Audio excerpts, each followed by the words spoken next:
दिव्यवाणी दिव्यवाणी दिव्यवाणी दिव्यवाणी.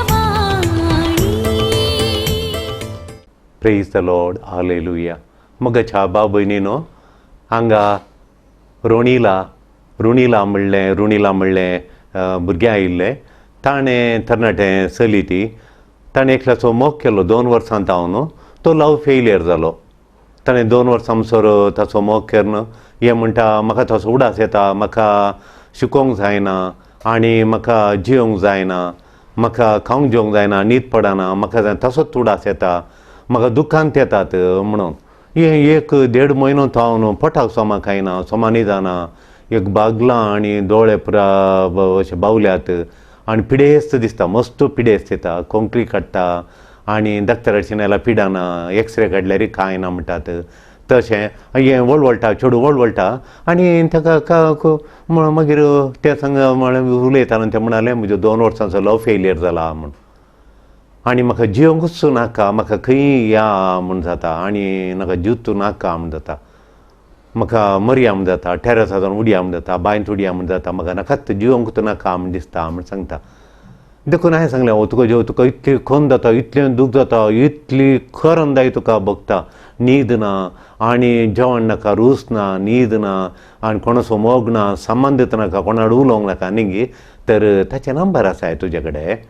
तुज्या फ्रेंडाचे नंबर आसा, तो तुजो मोग करता 2 वर्सां जियेल्लो, नंबर आसा फादर ताचें. ताणें म्हाका कांय सोडूं ना फादर, म्हाका चिवळोन काडलां ताणें, ताका जाय जाबली म्हाका यूज केलां फादर ताणें. आतां अशें करचें फादर, म्हाका जातेत ना म्हणून हांव कठीण ताच्या मोगार पडलें म्हणून, कठीण मोगार पडलें देखून म्हाका तें सोडून चिंतूंक जातेत ना म्हणून ताणें अशें कितें केलें. 1.5 म्हयनो थावन म्हाका जियोंकूच नाका आनी म्हाका मुखार वचून जावचें ना म्हूण. तर ताचे नंबर आसा तुजे कडेन? नंबर आसा फादर, एक कॉल करता पळय, काडटा गे पळया म्हणून. कॉल काडल्या आनी कॉल काडच्या पयलीं, फोन करच्या पयलीं आनी सर तूं हॅप्पी आहा गे, जॉली आसा गे धरूच, तूं हॅप्पी आसा गे, जॉली आसा गे, बरो न्हिदताय गे, बरी न्हीद पडटा गे तुका आनी बरो हॅप्पी आसा गे, तूं जेवताय, बरो रूच आहा गे तोंडाक, तितल्यान 4 विचार. तोंडा रूच आहा गे, न्हीद पडटा गे, खुशयेन आसा गे, मुखार तुजें प्लॅना प्रजारी करना आसा गे म्हण सर, हॅप्पी आसा गे म्हण सर. ताणें फोन केलें, तूं हॅप्पी आहा गे मा म्हण विचारलें. हॅप्पी आसा, कसो आसाय तूं? हांव हॅप्पी आहा. जॉली आसा गे, जॉली आहा. बरी तोंडा रूच आहा गे, तोंडा रूच आहा. बरी न्हीद पडटा गे, बरी न्हीद पडटा. हांव जॉली, वेरी जॉली आसा. हे मानतलां गे, तो जॉली आसा आनी तूं तशेंच मोगाच्या हांगा आयिल्ल्यांक आमी तेंथ दिवचें, एक ल्हान कार्ड आहा ताचेर ती सवालां हिसार म्हूण दिवची. तशेंच आमचो संजून आयिल्लो,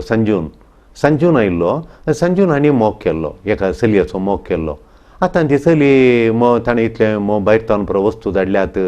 आनी ताका विचारलें पुरा दिलां. ताच्या बापायक हुशार नासल्या वेळार ताणें 1 लाख रुपया दिला ताच्या ट्रिटमेंटाक आनी पुरा. आतां म्हाका तें म्हणटा म्हाका तुज्या लागीं एट्रॅक्शन ना, म्हाका तूं म्हण जायना. आतां तें आनी एकल्याच्या मोगार पडलां.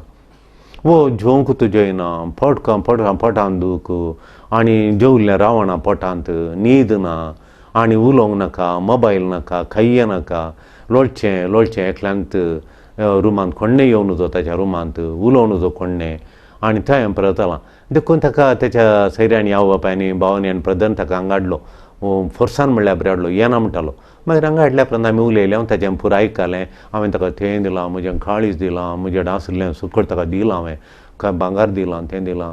आतां तें म्हणटा भांगार पाठीन दिता म्हूण सांगता आनी खालें करचें म्हूण कळना फादर म्हाका म्हणून. मागीर तें नासतना जियोंक जायना म्हूण. तर म्हाका न्हीद ना, वोखोंक जाता, जेवंक जायना, पोटांत रावना केलें. वैगी तूं असो जालाय पळय गे म्हणून देदेसपर जाला. मागीर फोन काड तुजें म्हणी तें कार्ड दिलें ताका, 4 सवालां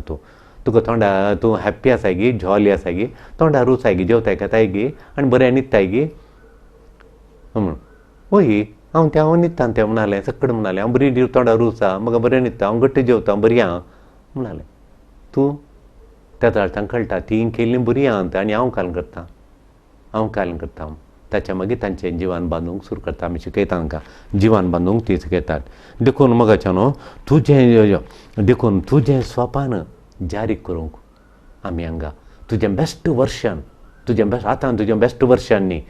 हांव पळयतां हिरो होंडा कार हिरो होंडा बायक पयलीं येताना कशें आहलें तें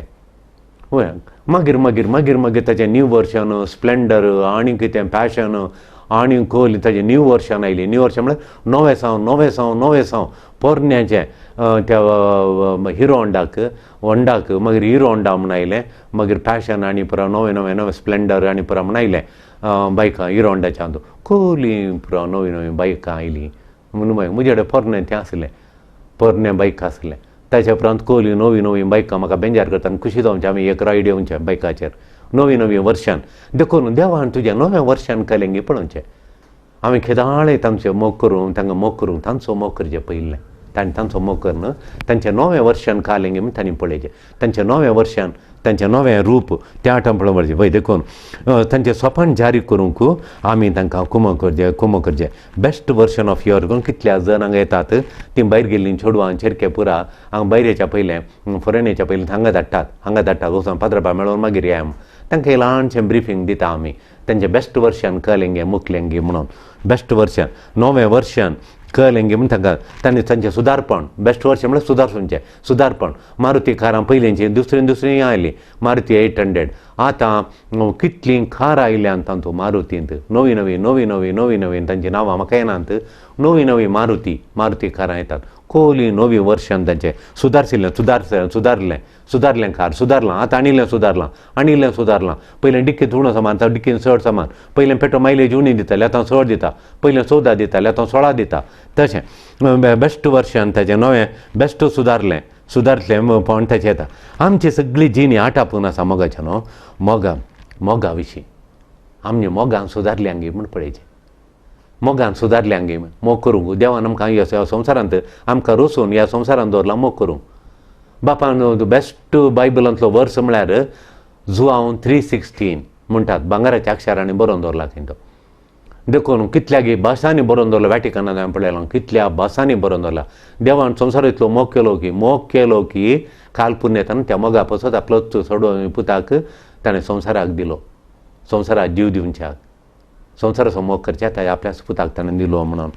वय देखून नाच जायना हें बनू देखून देव ताचें बेस्ट वर्शन दाखयता पुता दिवन देव कोलो गे म्हणटा ताचें बेस्ट वर्शन पयलें कळिल्लें वर्शन आमकां दितलें ना देवाचें जेजू मुखांत्र आमकां कळिल्लें वर्शन देवाचें बेस्ट वर्शन ताकाच ताणें दिवचें संपूर्ण तरान दिवचें लाव तो जेजू सांगता life is all about love life is all about love आमचें जिवीत संपूर्ण मोगान ताटापण आसा म्हणून जेजू दाखयता देखून हांव ह्या जाग जावन एक प्रिंसिपल जावन इस्कालोचो एचएम जावन प्रिंसिपल जावन मागीर मुखेल मिस्त्री जावन ताच्या मागीर एक थेरपिस्ट जावन कावन्सिलर जावन थेरपिस्ट जावन हांवें पळयलां लोक 2 संगतीक म्हत्व दिता लोक मुख्य 2 संगती म्हत्व दिता एक विंचोणी 2 संगती म्हत्व दिवन विंचोणी करता 2 विंचोणी करता हें जाय म्हणून एक पयली विंचोणी म्हळ्यार एक मोग विंचता तांच्या जिणेक जाय जालो मोग विंचता मागीर हेर संगती विंचता पयलें मोग विंचता खंयच्या सण हांवें पळयलां तांणी विंचोणी करची पयलीं मोगाची भुरगीं आवयक मोग करतात डॉल आनी पुरा मागीर पयलीं आवय बापायक मोग करतात मोगा विंचतात तीं मागीर हेर संगती विंचतात हर एकलो आमी मनीस 2 विंचोणी करता 2 मुख्य संगती विंचोणी करता एक मोग आनी इतर संगती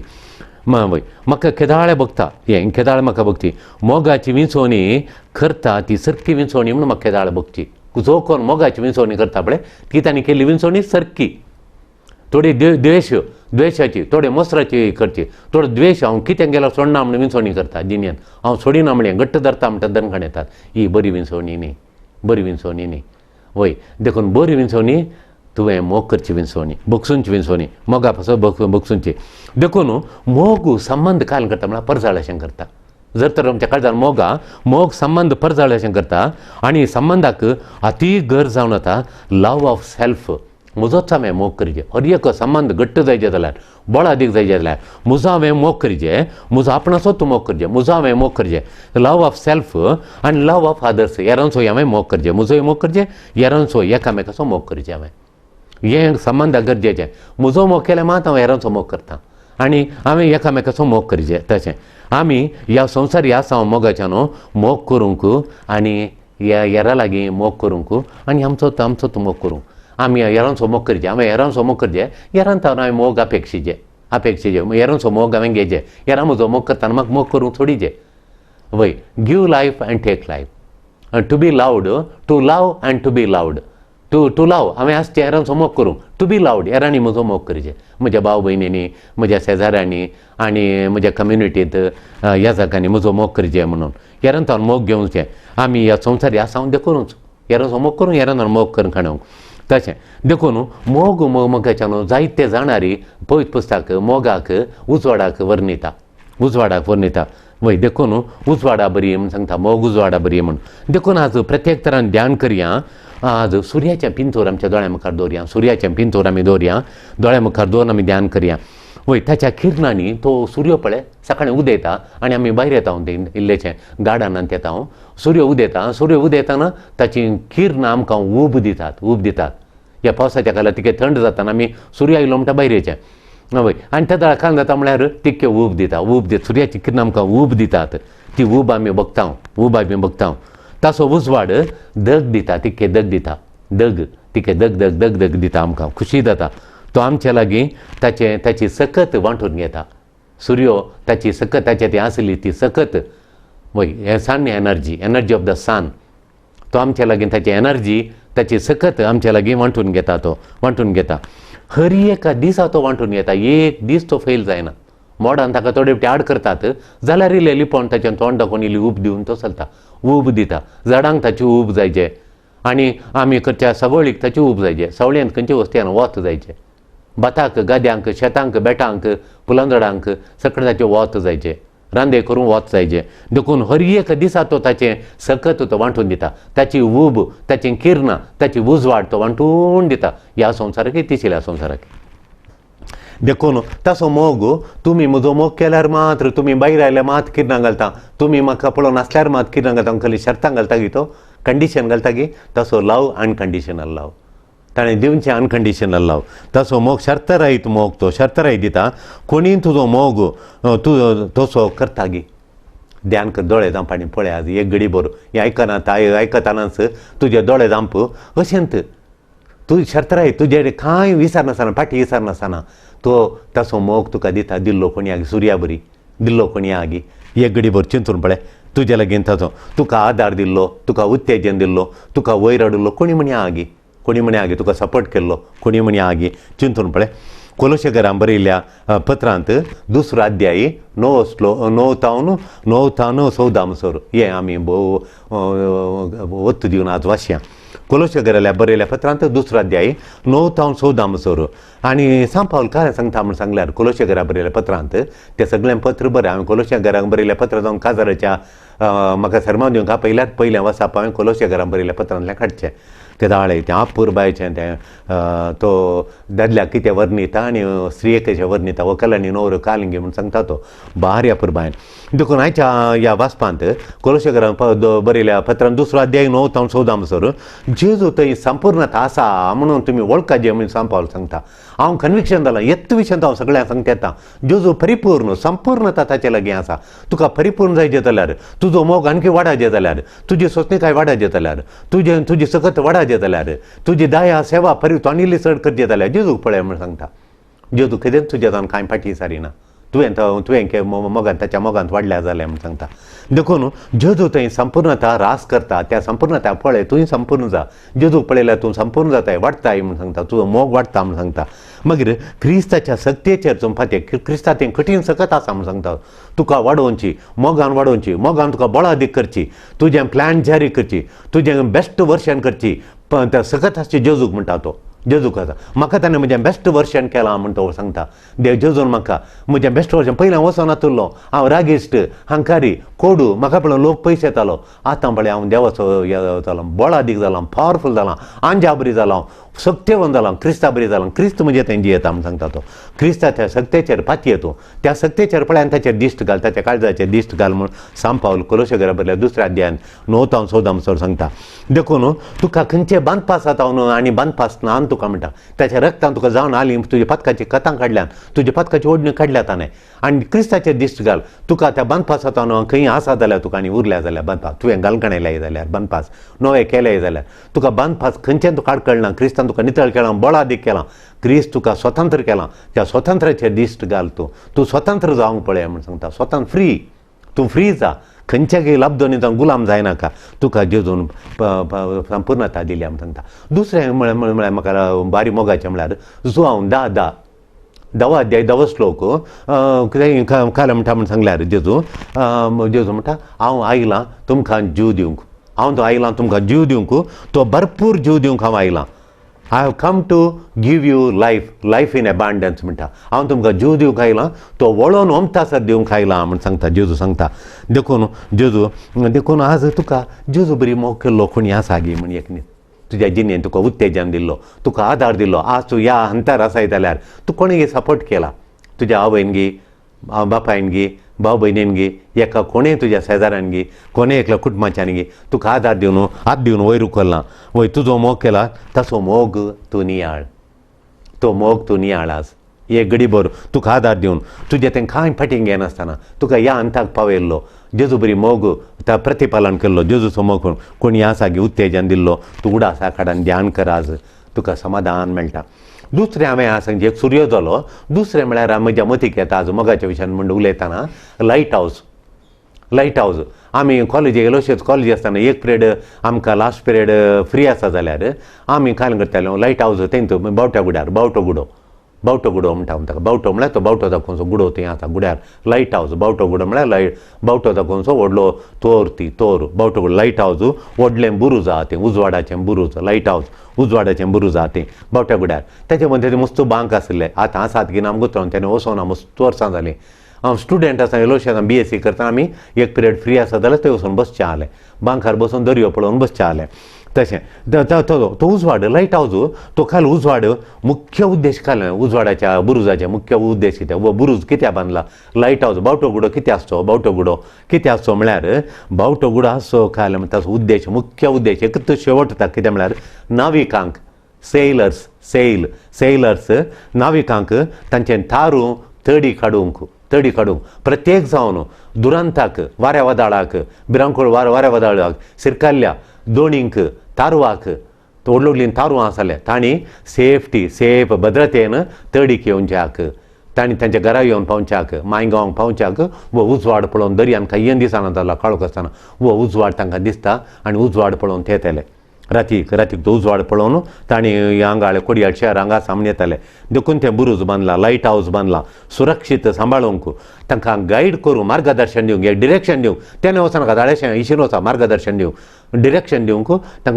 दिवंक तांणी हें बुरूज बांदिल्लें जावन हे बुरुजाची मुख्य वाट दाखोवची वाट चुकोनाशें वाट दाखोवची आपाय येतावन डेंजर येतावन तांकां बचाव करूंक एक वाट दाखोवंक कश्टान सांपडल्या नाविकांक बचाव करूंक ताणें बांदलां वो ताचो शेवट तुज्या जिणेंत तुका वाट चुकोनाशें आदार दिल्लो कोणी आहा गी तुका मार्गदर्शन दिल्लो कोणी आहा गी तुका डिरेक्शन दिल्लो कोणी आहा गी पवित्र आत्म्या बरी तुका गायड करचो कोणी आहा गी मार्गदर्शक कोणी आहा गी तसोच उडास कर कोण तो पळय कोण ती पळय एकलो फॉरेनर म्हणलो एक बाय हांगा कुवेट वचून काम करतली ती कुवेट वचून एका घरा काम करतली त्या दन्या कडेन सांगून तिणें तिच्या शेजारा एक भुरगो तेच्या दादाळा तो 10वी शिकिल्लो आनी एका लोक ताणें टॅक्निशियन कोर्स केल्लो ताका ताणें त्यो बिरमोत पावली ती ताची आनी ताका ती आपणून घे दन्या कडेन सांगून बरो थंय दन्या सांगून तो वयर आयलो तो मॅनेजर जालो तो मॅनेजर ताचें इंग्लीश आनी पळयतना आमकां उलोवंक येना त्या स्टायलाचें तो शिकला इंग्लीश उलोवन बूक वाचून आनी बरो बुदवंत ताणें एक घर ताचें थॉट आनी पळयल्यार आतां रिटायर्ड जावन आयला एका बायेन येयल्लो तिचे फोटो ताणें मुखार व्हडली दवरल्या आनी तिचो उडास काडटा हिणें म्हाका वयर हाडलो म्हणून मुखार येताना व्हडली फोटो दवरल्या तेणें आल्तार आनी येणें ताची मागीर हेणें आवय बापायंची दवरल्या तिची व्हडली फोटो दवरल्या ती बाय आतां ना जाल्यार तिची फोटो पळोवन तिच्या खातीर मागता तो उडास काडटा तिचो आनी तिचे बरी हांवें हेरांक वाट दाखयल्या पळय मस्त जाणां तिणें म्हाका वाट दाखयली तिचे बरी हांवें हेरांक वाट दाखयली म्हणून देखून कश्टांनी आशिल्ल्यांक मस्त हांवें आदार दिला म्हूण तो सांगता आमच्या जिणेंत तशेंच बुरूज आहा तो म्हणटा ही म्हजी बुरूज म्हणटा ही म्हाका लायट हावज म्हणून लायट हावज म्हणटा वय तुका सारक्या वाटेर आसाशें केल्लो कोणी आसा गे तुका आज आसच्या वाटेर ह्या सारक्या वाटेर ह्या अभिवृद्धीच्या वाटेर ही अभिवृद्धी तूं अनुकूलतांच्या वाटेर तूं आसाय अनुकूल जालाय कोणें वाट दाखयली तुका ताचो उडास काड आज एक उडास काड तुका ह्या अंताक पावयलो कोण आसा पळय तुका गायड केल्लो तुका सांबाळलो तुका मार्गदर्शन दिल्लो तुका कुमो केल्लो तुज्या दोळ्या मुखार आज ताचें पिंतूर हाड तुज्या भितर ताची फोटो तुज्या दोळ्या मुखार दवर वणटीर दवर नासल्यार तुज्या दोळ्या मुखार दवर आनी देवा करगां दी वय देखून मोगाच्या न्हू म्हज्या जिणेंत एक म्हज्या जिणेंत एक व्हडलें म्हत्वाचें गणीत घडलें खालें म्हळ्यार आमी हळ्ळे तावन कोडयाळाक आयल्या कोडयाळ घर काडयल्या आनी कोडयाळ आयल्या हळ्ळी सोडून आयल्या वय आनी तो मस्तू खाराणां आसात कितें आमी हळ्ळी सोडली गे म्हणून कितें आमकां न तें जालें गे म्हणून आनी हांगा हाडून आमी इस्कालाक घाले आमकां इस्कालाक घाल्ल्या वेळार आमी थंय हळ्ळेंत आमीन ते एक हिरो आसल्या बरी खेळचे उलोवचे आमचीच भास हांगा कोडयाळ आयिल्ल्या वेळार ते आमकां एक्सेप्टन्स तांणी स्विकार केल्ले म्हणून म्हाका बगोवना भुरग्यांनी टिचरांचें तशेंच एक डिफरंट प्रवृत्ती आसली तांची संवय दुसरीच आसली तांचें कल्चर दुसरेंच आसलें आमकां थंय टिचर लागीवन पोटलून धर म्हणल्यार बरी शिकयताली हांगा थंय हांगा येताना तशें ना सो एक क्लासीक हांगा येताना सातवेक येताना हांगा तशें ना हांगा दुसऱ्यांत एक रीत मग ते आमकां म्हाका जावना मागीर भुरगे तांचे ग्रूप आले आमकां स्विकार करनात आनी आमकां पळोवन हांसचें हळ्ळेचो म्हण तमाशे करचें तातूंत थोडे व्हडले भुरगे आले थोडे भुरगे मस्त आमकां तमाशे करचे आमकां ते स्विकार करूंक जावना देखून म्हाका इस्काल वचोंक तो जायनातलें मागीर विचारलें मायन आनी माय कडेन काय टायप येता तूं शिकयलें अर्थ नांगे म्हणून शिकयलें म्हाका अर्थ जातालें तांच्या परस एक झुकून दवर हांव जाप दितालो शिकोवच्या थोडीं टिचरां भार हुशार आसलीं नवीत तरेची शिकोवची पण झुकून दवर खणयलें मास्टर घेतालो पाठां करूंक आनी तो विचारतो आई लक्षण तूं सांग म्हूण म्हाका विचारतालो एक्सपेरिमेंट सांग पळया सुण्याचें उदक पंक लक्षण तें दोळ्यान जाता कित्याक म्हूण सांग विचारलें ताका उबें रावन हांवें दिल्ली जाप म्हाका आतां उडास येता तशें सायन्सांत तो व्हेरी गूड म्हूण म्हणटालो म्हजे लागीं येवन बस म्हणटालो आनी परत जाल्यार थोडीं टिचर आनी परत म्हाका खालें गे समंत जावनात म्हाका हांव इस्काल वचोन रडतालो रडलो पयले फावटी थंय आमी इस्काला हळ्ळेंत दोवतालीं म्हळ्यार आमी ती हिरो थंय हांगा आमी झिरो म्हणल्यार बरी स्विकार करूं ना म्हणून आनी बेजारान बसतालो हांव येवच्या हप्त्यान हांव वचना इस्कालांत हांव वटलाक ग्लास तुंक येता म्हणून वटलाक ग्लास तुंक येता नातल्यार हांव गुड्यार शेणीन तुंक येता म्हणून म्हज्या मतींत वचना इस्कालाक जायना भुरगे कण पांय वडटात तमाशे करतात मारूंक आयल्या बरी येतात आनी तशें बरें म्हणून म्हाका भारी भिरांत दिसूंक सुरू जाली नाका ती इस्काल म्हणून इस्काल तर नाका म्हणून मागीर तशें आसतना एक दीस सिस्टर आयिल्ली आमची क्लास टिचर सिस्टर जावन आसली ती आयली आनी तिणें आमकां 100 ग्रूप केले आमी खंय 60 भुरगे आसले म्हणून ए आसलें बी म्हूण 2 डिविजन आसली ए डिविजन बी डिविजन म्हणून आनी ती आयली आनी आमच्या ए डिविजनांतली ती म्हाका ए डिविजनांत घाल्लें आनी तांकां 100 जण बरे हिरो जाले तांकां रावयले आनी तो रेमी म्हणलो भारी व्हडलो हिरो तो स्पोर्ट्सांत आनी पुरो गोल्ड आनी पुरो हाडटलो आतांचे PUCचे भुरग्या बरें ताचे बरी नात त्या झाडा तितलो बरो आसलो वेल बिल्ट 7वे क्लासीन आनी चलो प्रायमरी स्कुलां तांच्या हायस्कुलाचे चड आतां हायस्कुलाचे भुरगे दिशे पळयता त्या झाडा तो वेल बिल्ट आनी पुरो हामीद म्हणलो एकलो आसलो तोय वेल बिल्ट आनी उरले आसले 100 जाणांक तांकां हिरोंक स्पोर्ट्सांत चंग 100 कडेन रावयले एकल्या थंय एकल्या रेमी सिस्टरचे हांगा राव म्हणाली ताका रेमी म्हणलो तो नंबर 1 ना आलो स्पोर्ट्सांत आनी पुरो प्रायज हाडची आतां तुमकां आपया तुमकां हर एकल्याक 10 जाणांक आपयचे तुमी म्हणून 10 जाणांक आपयचे एकलो आपय तूं आपयले आसतना तांणी एक भुरगे हांव 100 टिमां करता तुमचे मदें कॉम्पिटिशन गेम्स पिरियडाक म्हूण ती जाल्यार एक सिस्टर तिका आसल्या बरी आतां खंयच्या सिस्टरांक तर एक एज्युकेशनल मायंड आसा एज्युकेशनिस्ट ती भुरग्यांक कितें गरजे कशें तालेंत वयर हाडीचें गे म्हणून तिच्या PT पिरियडीक कोणाक सोडून दिना त्या पण उरतली उरली PT पिरियडीक वचून रुकामळान बसूंक ही आमकां खेळयताली 100 टिमांक 200 रनिंग रेस आनी पॉयंट घालतली कोण फर्स्ट आयलो कोण सेकंड म्हूण त्याच्या उपरांत खंयचें टीम फर्स्ट खंयचें टीम सेकंड खंयचें टीम थर्ड म्हणून तशें दुकान पॉयंट काडीचे आपय म्हणाले वो रे मी फर्स्ट म्हजें नांव आपयलें ताणें व्हडले खेळगाडी आनी पुरो बसोन आसले 200 जाण हुशार आसले ताणें म्हजें नांव आपयलें आनी हांव आयिल्ल्या लक्षांत म्हज्या खांद्यार हात दवरलो आनी अशें करून फुटलून दवर रावलो म्हाका अज्जा आपणें हांवें ताचे कडेन म्हळें खाल्याक आपयलें म्हाका दोंक आनी म्हाका तें कबड्डी आनी खेळूंक गुत्तू ना म्हाका म्हणून आमी थंय 200 जालें बॉल उडोवन आनी खेळचें जालें कबड्डी खेळ्ळें आनी पुरो उडास ना म्हाका आमी 200 एकामेका 200 बॉल उडोवचें पुरो हळ्ळेंत हांगा कबड्डी खेळूंक आनी आमकां गुत्तूच ना कबड्डी खेळूंक म्हणून तूं ये रे तूं राव रे अशें कयता रे म्हणलो तो हात काडून म्हजेर दवरलो आनी पटलून धरलें म्हाका ताणें शंकर उरलें आनी बऱ्यांक आनी आपयलें आनी उरलें आमचें आसा धरलें हरयेकांत आमी गोल्ड मेडल म्हाका ताणें ट्रेन केलें कशें कबड्डी खेळचें कशें धांवचें म्हण तो धांवन मेडल काडटालो तो फस्ट येतो ताका फाटीं घालून कोणी जावन तो मागीर आमकां ताणें इतलें ताणें इजल्या उपरांत म्हाका कळ्ळें आमी मोलादीक म्हूण आमी मोलादीक म्हणटा म्हाका कळ्ळें आमी कितलो मोलादीक म्हणून म्हाका इतलो संतोश जालो दुसरे दीस घरा येताना मागीर काल जालें गी म्हूण मागीर गुतूच ना हांव रोडोवन फाल्यां वचना म्हणसो आज एक गेम बॅक करून बैसर आयलो हांव संतोशान आसा दुसऱ्या सकाळीं बॅक करून येताना कळ्ळें अजाप जालें कळ्ळें मिराकल जालें गी म्हूण हांव इतलेंत मिराकल आमी एक मोलादीक म्हाकाय मोला ताणें म्हाका फर्स्ट आपयलें आनी म्हाका ट्रेनींग करता म्हणालो आमी हिरो म्हणून ताच्या मागीर मुखार येवंक सुरू जालें देखून एकलो आतां पळय मोगाच्यान तुज्या जिणेक संतोश हाडचो आनी तुका एनर्जी दिवचो म्हाका तें एनर्जी नातली सकत भरचो खुशालाय भरचो संतोश हाडचो उल्हास हाडचो तुजी बेजाराई तुजें दूख तुजें भिरांत पयस केल्लो कोणी एकलो आसा गे तुज्या जिणें तुजें बँक हाडुल्लो तुका धैर्य दिल्लो तुका मुखार वचून आदार दिल्लो कोणी एकलो आसा गे तुका एनर्जी सकत दिल्लो कोणी आसा गे तुजें टेन्शन काडिल्लो कोणी आसा गे तुजें जडाय हळू केल्लो तुजी वजन कश्ट म्हाका नाका म्हणाव ती हळू केल्लो कोणी आसा गे संतोशान भरिल्लो कोणी आसा गे तुका शांत समाधान दिल्लो कोणी आसा गे तुका जियोंक मोग करूंक उत्तेजन दिल्लो तुका जियेचें तुवें मोगान वाडाचें मोग करूंक उत्तेजन दिल्लो कोणी आहा गे तुज्या लायफांत आहा गे मोगाच्यानो तर तो कोण गे म्हूण सोदून काड म्हाका तो रेमी आजिकी म्हजो लायट हावज म्हाका मार्गदर्शन दिल्लो उत्तेजन दिल्लो बळ दिल्लो आदार दिल्लो जियोंक सकत दिल्लो जैताच्या वाटेन चलोवंक फाटीं नासतना थंय बळ अदीक तांचे बरी तुकाय करूंक जाता तुकाय मेडल हाडूंक जाता तुकाय जिखोवंक जाता तुज्या थंय सकत आसा म्हण दाखयलो तो म्हाका तो लायट हावज आजिकी तो रेमी म्हाका लायट हावज जावन आसा मोगाच्यानो मोग एक टीम स्पिरीट आसल्या बरी टीम गेम आमी कबड्डी खेळटाना काय करता म्हळ्यार कबड्डी खेळटाना आमी काय करता म्हळ्यार येरांनी आवट जायनासल्या बरी राखता ताका दूर घेता आमी येना येता आळे येरांक राखता आवट जायनासल्या बरी राखता आनी येरांक सांबाळटा येरांक बुजयता हे जावन चूर तो चलवालो जाल्यार कांय जायना बरो आमी तुका भितर हाडटा भायर बसल्या क्षण भितर हाडटा उत्तेजन दिता फुडें व्हरता आनी कोणी एक आवट जालो जाल्यार ताका भितर हाडटा आमी वचोन आनी एकल्या आवट करून ताका भितर हाडटा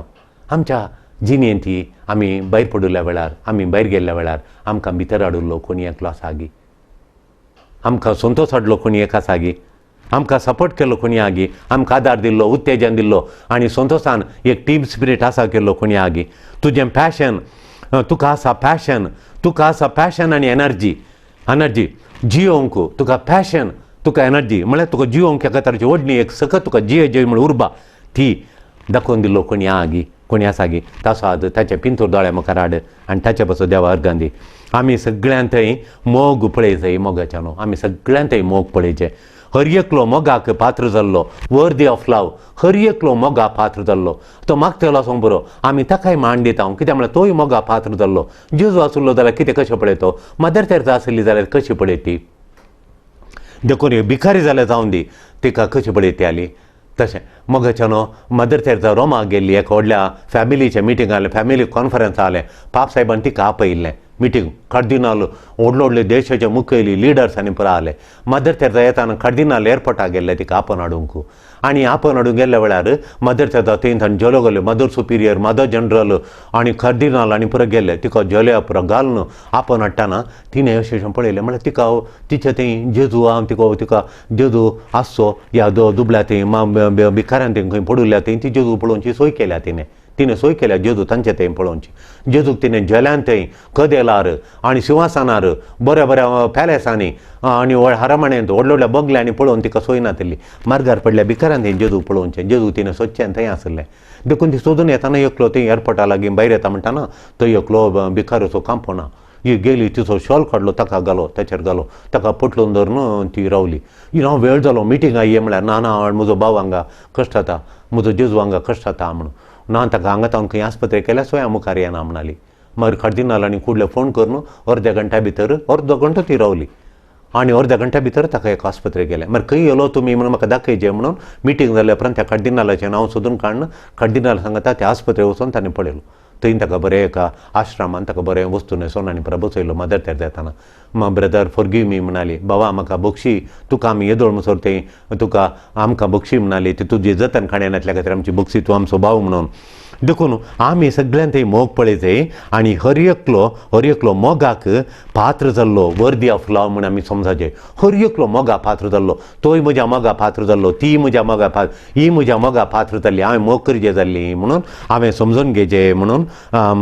गोंयचे बोवस बी जावन आसा देखून तुवें मोग केल्यार मात्र तुका हेरांचो मोग करूंक जाता तुजो जेजू म्हणटा देव म्हणटा आळे बेश्टे हेरांचो मोग करूंक जायना मदर तेरेसा म्हणटा हेरांचो मोग करचें जाल्यार तुवें तुजो मोग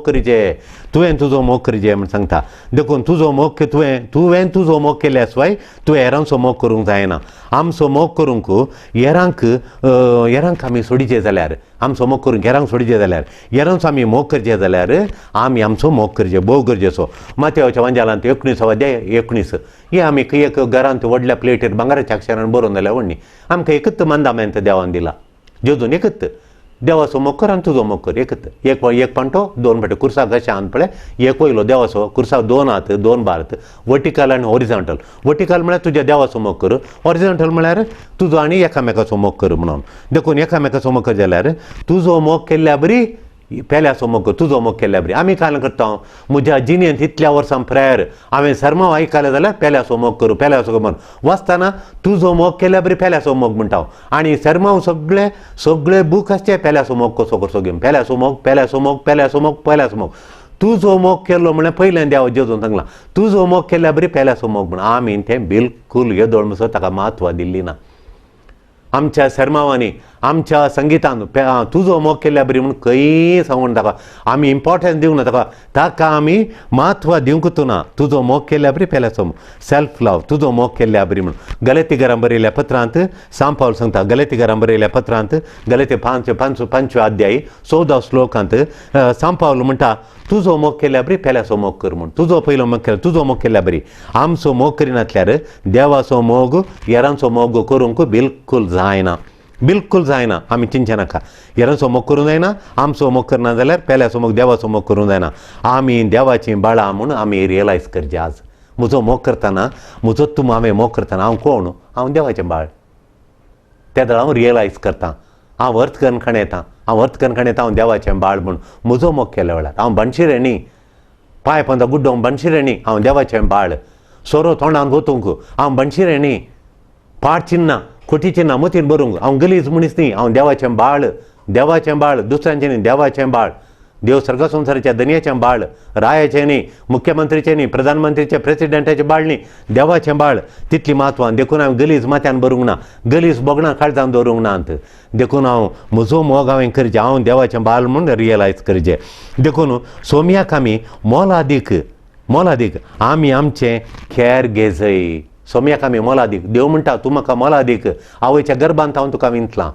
तुका हांवें नेमेलां तुजें नांव म्हज्या हातार बरयलां तूं गलीज जाल्यार म्हज्या हातार बरयलां तूं म्हत्वाचो मोलादीक मौल्यान बरलो देखून तूं वॅल्युबल म्हाका देखून तुजें नांव म्हज्या हातार बरयलां आमी आमचें खेर घेजय कित्याक हांव देवाचें बाळ देखून म्हजी जतन घेजें हांवें म्हजें जतन घेजें देखून हांवें सेल्फ लव म्हजी जतन हांवें घेवचें सेल्फ लव म्हजें करचें देखून म्हाका देवान कालें दिलां सोमयान आमकां सोडवून दिल्या हांव सोडयलें ताच्या आमले रक्तान म्हाका सोडयलां देखून हांव मोलादीक ती हांवें समजून घेवचें म्हजो हांवें मोग करचें हांवें म्हाका बनशिऱ्या बरी करूं नजो म्हजो हांवें मोग करूं जो वय तशें मागीर म्हाका पवित्र आत्मो दिला म्हाका मार्गदर्शन दिवंक संतोशान जियोंक आनी उर्बेन बरोवंक म्हाका आदार दिवंक पवित्र आत्म्याक दिला एक म्हाका सोडून दिल्या पथकातावर सोडून म्हाका सर्गाचें रास पाव केलां सर्गाचें दैजी केलां म्हाका एक पवित्र आत्म्याक म्हाका दिला पवित्र आत्म्याक म्हाका म्हटलां म्हाका म्हज्या जिणेक एक शेवट आनी प्लॅन दिला म्हज्या जिणेक एक शेवट एक प्लॅन वसिश्ठ निर्धार दिला हांवें देवाचें मंडावळ करूंक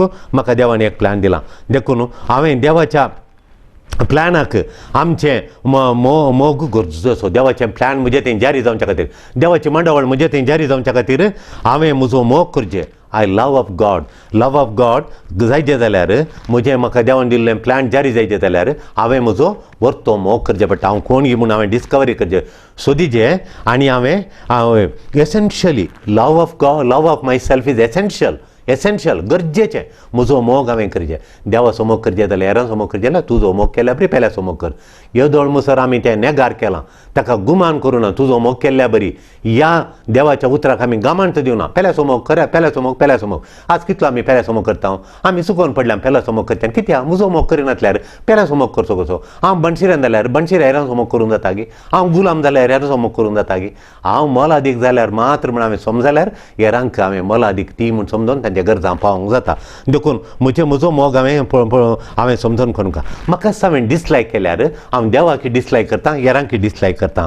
हांव देवाच्या मोगाक योग्य न्ही म्हूण बसता. म्हाका जर तर हांवें डिसलायक केलें मोगाच्यान म्हाका हांवें डिसलायक केलें म्हणजे त्या हांव डिसलायक केलें जाल्यार देवाच्या मोगाक हांव योग्य न्ही. हांव बनशिऱ्या म्हूण सांगता. हांव कळ्ळें हांव म्हणजे कांय प्रेजनाक ना म्हूण चिंता हांव डिसलायक करता तशें. आनी हांव बापा लागीं येवंक फाटीं करता. बापाच्या लागीं येवंक तो ताच्या हात उसावन आसा अशें हात उसावन आसा ताणें हात उसावन धरल्यात म्हाका आरोवन दवरूंक. पूण हांव ताच्या लागीं येवंक हांव इन्कार करता. देखून गलेते बरयल्या पत्रांत 5:13-20 श्लोक वाचल्यार ह्या हांवें केदाळे पॅरीश कावन्सील मिटिंगाक म्हाका आपयलें जाल्यार पद्राबाण म्हाका केदाळ तें सांगचें आल्या विगारान एक देवाचें उतार काडून दिया म्हूण म्हाका विचारचें जालें. हांवें हर एका पॅरीश कावन्सील मिटिंगाक देवाचें उतार करचें. गलेती बरयल्या अध्यायांत 5वो अध्याय 13-20 म्हणसर 13 श्लोक आमी वाचचे. कले अपुरबायेचे एकामेकाचो मोग करचे आनी हाका लागून आमी सेवा करचे. त्या मोगा लागून आमी सेवा दिवचे. हेरां हर एका थंय आमी मोग पळयचे. हेर मोग पळयल्या वेळार आमी सेवा करचे आनी प्रामाणीकपणान तांची सेवा करचे. त्या वेळा आमकां ह्या वायट पथकायक कशें वडटा आमकां मोसोर करूंक हेरांचेर अधिकार चलोवंक आमकां कशें वायट वो पथाक वडटा गे देंवचार दोस्ता गे म्हणून तें सांगता. ताच्या उपरांत आमकां पळयतात देणी दिल्या सोत्निकायची मोगाची आनी संतोशाची सोत्निकायेची आनी विश्वासाची ह्या देण्यांचे वयर आमची जिणी ही मुखेलपण मांडून हाडिचे म्हूण सांपावल सांगता. अपुरबायचीं उतरां ती आमकां वाचूंक मेळटात. हर एक म्हाका खंय म्हणी म्हाका आपयलो जाल्यार पॅरीश कावन्सील मिटिंगाक म्हज्या देवाचें उतार वाच आनी 2 उतरां सांग म्हळ्यार हें वाचूंक दिवचें हांवें दुसऱ्यांक. ताचे भितर हांवें 2 उतरां सांगचीं जावन आसा. देखून आमकां पळयता देव आमकां कशें पळयता, सोमी आमकां कशें पळयता, ताणें पळयल्ल्या बरी आमकां पळयचें म्हणून सांपावल सांगता. देव आमकां कशें पळयता तशें आमी आमकां पळयचें. देव आमकां कशें पळयता काले म्हूण पळयता. आमकां दुस्मान म्हूण पळयता गी बनशिऱ्या म्हूण पळयता गी देव काले म्हूण सांगता. तो हर एका पानाचेर पळयत पुसा देव काले म्हूण सांगता तूं म्हजें बाळ, तूं म्हाका मौल्यादीक, तूं म्हाका मोलादीक, तुजें नांव हातार बरयलां, तुका इतलें बसयता कित्याक आमी मोलादीक म्हूण तें दिता, समाधान दिता, आदार दिता, तुका राखता, सांबाळटा, तुका देण्यांनी भरता म्हणून देव सांगता. कित्याक म्हळ्यार तूं आमकां ताच्या भुरग्यां बरी पळयता. ताच्या भुरग्या बापय काल करता, बरें एज्युकेशन दिता, बरें काम मेळच्या बरें पळयता, ताच्या नांवार पयशे घालता, FD करता आनी खरें बरें तो बापय करता सगळ्या भुरग्यांक आवय बापय करतात भुरग्यांक. तशें देव आमकां ताच्या भुरग्यां बरी पळयता. त्यान आवय बापायन भुरग्यांक दिल्या बरी तो आमकां आमचो देव आमकां दिता. ताची देणी आमकां देण्यांनी भरता. भुरग्यांक वय देणी आसल्या भुरग्यां बरी पळयता. देणी नातिल्ल्या मांगा बरी पेद्दा बरी तो आमकां पळयना. देण्यांनी भरिल्ल्या भुरग्यां बरी तो आमकां पळयता. तालेंतांनी भरिल्ल्या भुरग्यां बरी पळयता तो आमकां. उरतें आनी कितें जाय आमकां कित्याक देखून देव आमकां कशें पळयता तें आमकां पळयचें. ताका म्हणटा सेल्फ लव. हांव देण्यांनी भरिल्लो, तालेंतांनी भरिल्लो, हांव म्हत्वाचो मोलादीक देवाचें बाळ म्हूण म्हाका पळयचें. हाका टायम दिचें. म्हजोच हांवें मोग करचें. देखून म्हजो हांवें मोग करचें म्हळ्यार मोगाचें न्हू तुज्या मोतीची कुडीची जतन घेवचें. म्हज्या मोतींत हांव कालें भरतां, मोसोर भरतां गी, राग भरतां गी, द्वेश भरतां गी, स्वार्थ भरतां गी, कालें भरतां. म्हजो मोग करचो म्हळ्यार स्वार्थ मोग न्ही, सेल्फीश न्ही. सेल्फीश लाव हालें पुरो वणकोणें म्हाका दवरचें न्ही. ताका म्हजो मोग म्हणनात. म्हाका म्हळ्यार म्हाका हांवें टायम दिचें, म्हाका हांवें रेस्पेक्ट दिचें, म्हाकाच हांवें रेस्पेक्ट दिचें आनी हांवें बरें करचें. देखून कित्याक म्हळ्यार म्हाका हांवें दिचें म्हळ्यार म्हजी मोत आनी म्हजी कूड पॉयझन घालना, टॉक्सीक पॉयझन घालना. डोंट पॉयझन इट म्हणटा आमी. Don't poison it. Our body and mind don't poison it with toxic things. Don't poison your mind and body with toxic things. म्हळ्यार टॉक्सीक म्हळ्यार विकाळ संगती मोतींत घालना. ती वीक करनाका. तुजी मोत विकान भरनाका आनी कूड विकान भरनाका. मोत विकान भरची तसो द्वेश, तसो मोग असो घे तें द्वेश करून वीक करचें मोत मोगान बरिल्लें मोलादीक मोत विकान भरता आमी कुडी तशेंच मेळ्ळें तें खावन सोरो पिवन सिगरेट व्हरून पान पराग खावन आमची कूड पॉयजनांत घालता लेकावरती हें तेलां आनी प्रकाण वय देखून तो ल्हान ल्हान बियो वापरून बियो तावन नेला काडले आनी ताची बियो सनफ्लावर त्यो बियो घालून आमी ताचें तेल काडटा तें कुडी बरें न्ही नारळाचें तेल बरें म्हणटा देखून आमी हांगा आश्रमांत नारळाचें तेल मात्र दुसरें खंयचें वापरना तें भलायके बरें मस्त बरें देखून बिये येता खंयची बिये येता बियो घालून दडोवन काडिल्लें तेल आमी वापरना मिशिनांत घाल गण्या घाल काडलें आमी कोकोनट ऑयल मात आनी नारळ घाल नारळाची कडी ती मात वापरची देखून तूं जावन आसा देवाचें गिफ्ट देवाचें देणें तूं जावन आसा एक अजाप मिराकल हांव केदाळ म्हणचें तूं देवाचें देणें तूं एक मिराकल तुजे बरी कोणूच ना तूं मिराकल म्हणचें सकाळीं उठोवन इतलें हांवें मतीन घालून काडूचें तेन्ना मतीन वीक बरो ना डिटॉक्सिफाय करता हांव म्हजी मोत आनी पुरा डिटॉक्सिफाय करता तूं miracle love your self deeply तुका तुवें गूंड तरान तुजो मोग करिचें देखून स्मोकींग सोडिचें तांकां येता स्मोकींग येता खटीन सिगरेट वाडटा म्हणटा तरणाटे भुरगे कित्याक सोडिचें तुवें स्मोकींग सोडिचें गी म्हण तांकां आमी सांगता मार्गदर्शन दिता सिगरेट सोडतात मागीर बॅड रिलेशनशीप थोडे फावटी आमी बॅड रिलेशनशीप दवरता वायट संबंद दवरता वायट संबंद काजारी जिणे भायर संबंद दवरता आनी काजार जाल्ल्यान सांगता संबंद दवरता हें सारकें न्ही ते फाट संबंद सोडिचे हय मागीर स्मोकींग सोडलें ड्रिंकींग स्कूल म्हणून ड्रिंकींग स्कूल आहात एक 4-5 जण कंपॅनियन म्हणून इस्काल सुरू केलें पियोवचें इस्काल सांगाता बसलें पियोवंक सुरू केलें इस्कालान सांगाता बसून पाठां शिकता हांव हांगा सकाळीं बसून पियोवचें ड्रिंकींग स्कूल म्हूण ड्रिंक स्कूल देखून तेंपरा सोडिचें मागीर कालें सोडल्यार मात पावना धरिचें कालें धरिचें एक्सरसायज धरिचें इल्लीशी एक्सरसायज करचें कितलीं जाणां आतां वॉक करतात आमी हांगा येयल्या उपरांत वॉक करूंक सांगता आमी एक्सरसायज करूंक मागीर डायट करचें डायट मेळ्ळें तें खाण मदें मदें खावचें न्ही एकटीं जेवलें मागीर आनी एकटीं जेवणा वेळा म्हणसर खाचें घडये घडये खावचें आनी प्राणी अप्रूप जाल्यार व्हडणी पूण जेवणा मदें आनी खावचें समानी वय डायट करचें मागीर तें तेलाचें आनी तें बाजिल्लें तें आनी पुरा भायली वचूंक तें पुरा इल्लेशें डायट करचें मागीर स्लीप शेड्यूल ताका न्हिदोंक 7 वरां न्हिदोंक आमी दिता तुजे कुडीची तुवें जतन घाणेचें तें सेल्फ लव ताका शेड्यूल करचें तुवें केदाळें न्हिदचें केदाळ उठचें म्हणून तुवें स्लीप करचें मागणें आनी ध्यान देवाच्या उतरांचें ध्यान तुजें दिसपडटें मागणें तें कॉम्प्रमायज करूं नजो जेजूचो मोग न्ही हाडिचें तुवें मागीर तुजे हॉबीज करचें पॉजिटीव थिंकींग तुवें करचें हाचे बरी जाता हांव देखून हांव म्हाका म्हजेर करूंक जाता म्हणलें तुजी सकत तुवें दाखयचें म्हजेर करूंक जाता हें म्हजेर करूंक जाता ताचे बरें सोड म्हाका हें करूंक जाता म्हूण आमी सोदून काडचें भुरग्यांक तांकां काल करूंक जाता पळय तांकां शिकयचें हें म्हाका करूंक जाता आमी ताका शिकयचें दुसरें म्हाका जाता वय हांव स्मार्ट आनी हांव स्मार्ट आनी म्हाका करूंक जाता म्हजे सांगता जेजू आसा म्हणल्यार आमी केदाळय वय देखून म्हजे सूर्यो जेजू उदेंचो सूर्यो म्हाका जेजू आनी ताणें दिल्लो सूर्यो आज उडासा काडया परतून एपटी मोगाच्यान उडासा काडया तशेंच आमी उडासा काडया आमी उडासा लायट हावस आनी म्हाका कुमोग केल्लो आदार दिल्लो म्हज्या जिणेंत संतोश हाडलो ताचो आमी आज उडास करया सेल्फ लव देखून आमची आज बोगणां मोगाच्या बॉन्डिंगाची जावं दीत मोगाचीं उतरां म्हजें चिंताप म्हजीं हांवें वापरचीं उतरां हांवें वापरचीं वतां हांवें भोगचीं बोगणां म्हजीं मौल्यां आनी म्हजी फातयेनी आज म्हाका प्रेरण आनी बळ दिवन दी हेरांक प्रेरण आनी बळ दिवन दी तशेंच म्हाका हर एका तरान म्हाका खुशी हाडून दी देखून ताका आज आमचें मोल आमचे भितर तावन येता म्हजें मोल म्हज्या भितर तावन येता हेरांनी म्हाका बरो म्हणल्या क्षणां बरो तर हांवें म्हजो संतोश हेरांच्या हातांत आगी हेरांनी दुख येयलें क्षणां दुखलें म्हजी दूख हेरांच्या हातान आगी ना म्हजी दूख म्हजो संतोश म्हजो उल्हास म्हजें मोल म्हज्या भितर त्या मोलांत त्या मौल्यांत ती हेरांनी म्हाका मौल्य दिचें म्हणून हांवें म्हाका मोल दिचें देखून आमची कूड वाडटा आमची पर्सनॅलिटी आपापी वाडना आपी ती आमी रसिचे म्हजी पर्सनॅलिटी हांवें वाडयचें हांवें वागयचें ताका कशें झाडाक सारें घाल उदक घाल वाडयचें की तशेंच हांवें ईट दिवन म्हजी पर्सनॅलिटी वाडयचें ताका जाय जाल्लें दिवन इंटेन्शनली इराद्यान वाडयचें इंटेन्शनली इंटरनली वाडयचे आपापी आमची पर्सनालिटी वाडना ताचे असली बरी मौल्यांक घालून घालून आमी वाडयचे म्हजे तांकी प्रमाणे आनी म्हजें प्लॅन हांव म्हजें स्वपान जारी करता म्हणलो शेवट जावन म्हजे तांकी प्रमाणे म्हजें प्लॅन म्हजें स्वपान हांव जारी करता म्हणून